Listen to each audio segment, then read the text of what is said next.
5 seconds. Start. மதிப்பிற்குரிய பேரவை தலைவர் அவர்களே, இந்த அவையின் முன் கல்வி சுகாதார அமைச்சர் அவர்களால் வைக்கப்பட்டிருக்கின்ற கல்வி மானியத்தின் மீது என்னுடைய கருத்துக்களை கூற விரும்புகிறேன். கல்வியின் தரம் உயர வேண்டுமென்றால் ஆரம்ப கல்வியில் இருந்துதான் அதை நிறைவேற்ற இயலும். அந்த கல்வியை வலிவுடன் பொலிவுடன் போதிப்பவர்கள் நல்ல முறையில் இருந்தால்தான் கல்வியின் தரம் உயரும். ஆகவே ஆரம்ப கல்வி ஆசிரியர்களுக்கு நல்ல வகையில் ஊதியம் அளிக்க வேண்டும் என்கிற கோரிக்கையை நான் இந்த அவை முன் வைக்க விரும்புகிறேன். கிராமங்களில் உள்ள ஆசிரியர்களுக்கு வீடுகள் கட்டி கொடுக்க வேண்டும். பிராந்திய மொழிகள் அந்தந்த மாநிலங்களில் போதனா மொழியாக வேண்டும் என்பதில் நான் மிகுந்த ஆர்வம் கொண்டவன். தமிழ்நாட்டை பொறுத்தவரையில் தமிழை போதனா மொழியாக்குவதில் 2 நிலைகள் இருக்கின்றன.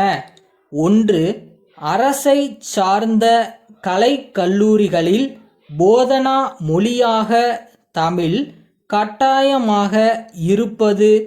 மற்றொன்று, தனியார் கல்லூரிகளில் விரும்பினால் தமிழை போதனா மொழியாக கற்றுக்கொள்ளலாம் என்பதாகும். இந்த நிலைமை இருப்பதால் தனியார் கல்லூரிகளில் படிக்க மாணவர்கள் ஆர்வம் அதிகம் காட்டுகின்றனர். மேலும் அரசு கல்லூரிகளில் படித்தால் தமிழை போதனா மொழியாக ஏற்றுக்கொண்டு தங்கள் வளர்ச்சி குன்றிவிடுமோ என்று மாணவர்கள் ஐயப்பாடு கொள்கின்றனர். மாணவர்கள் தமிழை போதனா மொழியாக எடுத்துக்கொண்டால் அவர்களுக்கு அரசு துறையில் உத்தியோகம் இருக்கின்றதா என்றால் அரசே அவர்களுக்கு எந்த துறையில் வேலை அளிக்கலாம் என்று யோசித்து கொண்டிருப்பதாக கூறப்படுகிறது. அரசே இப்படி அவர்களை இரண்டாந்தர மாணவர்களாக கருதினால் தமிழ் போதனா மொழியாக வளர்வது எந்த வகையில் முழுமையாக சாத்தியமாகும் என்பது எனக்கு விளங்காமல் இருக்கிறது.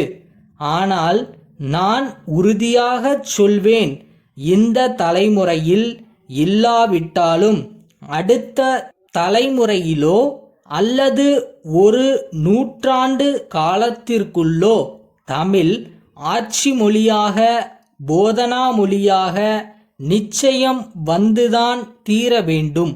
கல்வித்துறை மூலம் இந்த அரசாங்கத்தால் வெளியிடப்படுகின்ற புத்தகங்களில் பல பிழைகள் இருக்கின்றன.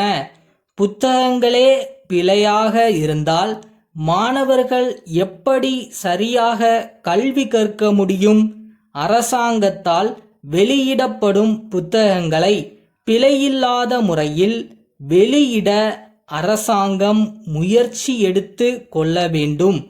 கல்லூரிகளிலே இடம் கிடைப்பது இன்று மிகவும் அரிதாக இருக்கிறது. வசதி உடையவர்களுக்கும் செல்வாக்கு உடையவர்களுக்கும் மட்டும்தான் இடம் கிடைக்கிறது. சாதாரண மாணவர்களுக்கு இடம் கிடைப்பதில்லை. இதையெல்லாம் அரசு கருத்தில் கொண்டு அனைத்து கல்லூரிக்கும் மாணவர்களை தேர்ந்தெடுக்க ஒரு குழு ஒன்றை நிறுவி ஒவ்வொரு கல்லூரிக்கும் தேவையான மாணவர்களை தேர்ந்தெடுக்க வேண்டும் என்று கேட்டுக்கொள்வேன். மாணவர்களின் பொது அறிவு வளர நூல் நிலையங்கள் மிகவும் அவசியம். அதற்கு இன்றைக்கு இருக்கும் நூல் நிலையங்களின் எண்ணிக்கை போதாது. பெரிய அளவில் பணம் ஒதுக்கி கூடுதலான நூல் நிலையங்களை அமைக்க வேண்டுமென்று உங்களை கேட்டுக்கொள்கிறேன். சென்னை பழனியப்பா கூட்டமைப்பினால் பாலாஜி நிறுவனம் மதுரைக்கு 1977 ஜனவரி 4ஆம் தேதி அன்று அனுப்பப்பட்ட கடிதம். அன்புடையீர், நாங்கள் புதிதாக தயார் செய்துள்ள சோப்புத்தூள் மாதிரி பொட்டலம் ஒன்றை தனியே தபால் மூலம் அனுப்பியுள்ளோம் என்பதை மகிழ்ச்சியுடன் தெரிவித்துக் கொள்கிறோம். மக்களின் நீண்ட நாள் தேவையினை கருத்தில் கொண்டு எங்களின் ஆழ்ந்த ஆராய்ச்சியின் பயனாய் இதை தயார் செய்துள்ளோம். இத்துடன் இணைக்கப்பட்டுள்ள பட்டியலில் இருந்து இந்த சோப்புத்தூளின் சிறந்த அம்சங்களை நீங்கள் அறியலாம். இது சிக்கனமானது, சீக்கிரம் நீரில் கரையக்கூடியது, எல்லா துணிகளையும் எளிதில் வெளுக்க வல்லது, மேலும் துணிகளின் நீண்ட உபயோகத்திற்கு உதவுகிறது. இந்த புதிய சோப்புத்தூளை நாங்கள் எல்லா மாநிலங்களுக்கும் மாவட்டங்களுக்கும் அனுப்பியுள்ளோம். அங்கிருந்து எல்லாம் எங்களுக்கு அதிக அளவில் ஆதரவு அளித்து கூடுதலான அளவில் சோப்புத்தூள் பொட்டலங்களை கேட்கின்றனர். இதிலிருந்து எங்கள் தயாரிப்பு மக்களின் ஆதரவையும் போற்றுதலையும் பெற்றிருக்கிறது என்பதை நீங்கள் உணர்ந்திடக்கூடும். ஆகவே இந்த பொருளை நீங்கள் விரைவில் விற்றுவிட இயலும். தங்கள் உண்மையுள்ள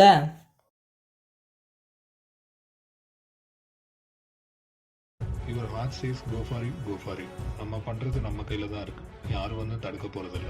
நம்ம இடம் இங்கே தான் இருக்குது. நம்ம தான் தேடி பிடிச்சி வரணும்.